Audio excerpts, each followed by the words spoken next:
ఉత్తరాది రాష్ట్రాలను దట్టమైన పొగమంచు కమ్మేసింది. ఎదురుగా ఉన్న మనిషి కూడా కనిపించినంత తీవ్రంగా పొగమంచు ఉండడంతో ప్రజలు ఉక్కిరిబిక్కిరవుతున్నారు. ఢిల్లీ, ఉత్తరప్రదేశ్, హర్యానాలో చలి తీవ్రత పెరిగింది. ఉత్తరప్రదేశ్, హర్యానాలో వాతావరణం ఒకంత ఆహ్లాదకరంగా ఉన్న చలికి ప్రజలు గజగజ వణుకుతున్నారు.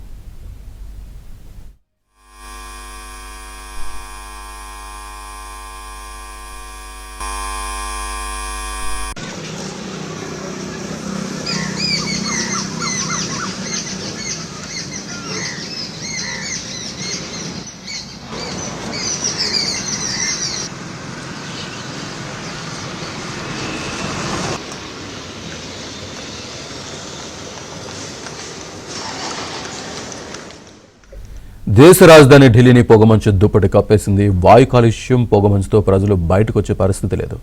ఢిల్లీలో ఎయిర్ క్వాలిటీ పడిపోయిందని ఐఎండీ వెల్లడించింది. దట్టమైన పొగమంచుతో విజిబిలిటీ తగ్గిపోయింది. 500కి పైగా విమానాలు ఆలస్యమయ్యాయి. పొగమంచు రైలు సేవలను కూడా ప్రభావితం చేసింది. 100కి పైగా రైళ్లు ఆలస్యమవడంతో తమ గమ్యస్థానాలకు చేరుకుంటామా లేదా అన్న సందేహంలో ప్రయాణికులున్నారు.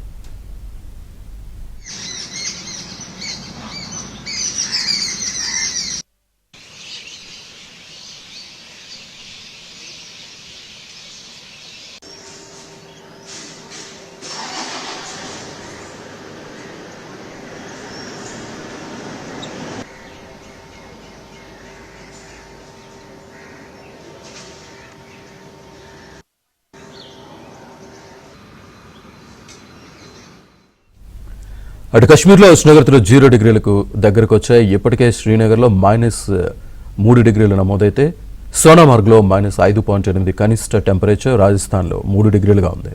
రాజస్థాన్, ఛత్తీస్గఢ్, మధ్యప్రదేశ్లో 4 డిగ్రీల కంటే తక్కువగా ఉష్ణోగ్రతలు నమోదవుతున్నాయి.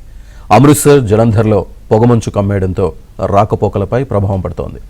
ఉత్తర భారతదేశంలోని మైదాన ప్రాంతాల్లో 12.6 కిలోమీటర్ల ఎత్తులో వీచే గాలులు ఈసారి వాటి వేగం గంటకు 262 కిలోమీటర్లకు చేరుకుంది.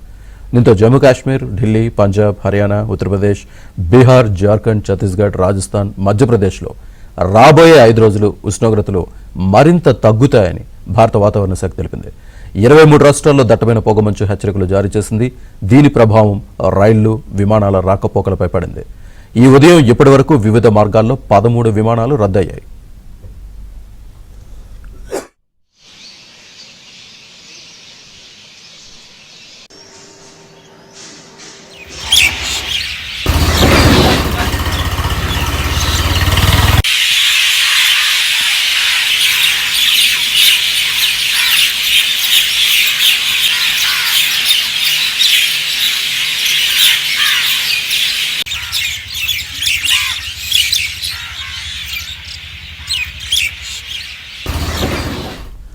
అటు జమ్మూ కాశ్మీర్లో చలి తీవ్రంగా ఉన్నప్పటికీ సైన్యం కట్టుదిట్టమైన చర్యలు తీసుకుంటోంది.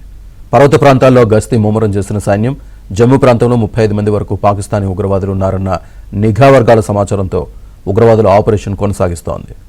కిష్ట్వార్, దోడా జిల్లాల్లో ఉగ్రవాదుల జాడ కోసం భద్రతా దళాలు కార్యకలాపాలను ముమ్మరం చేశాయి.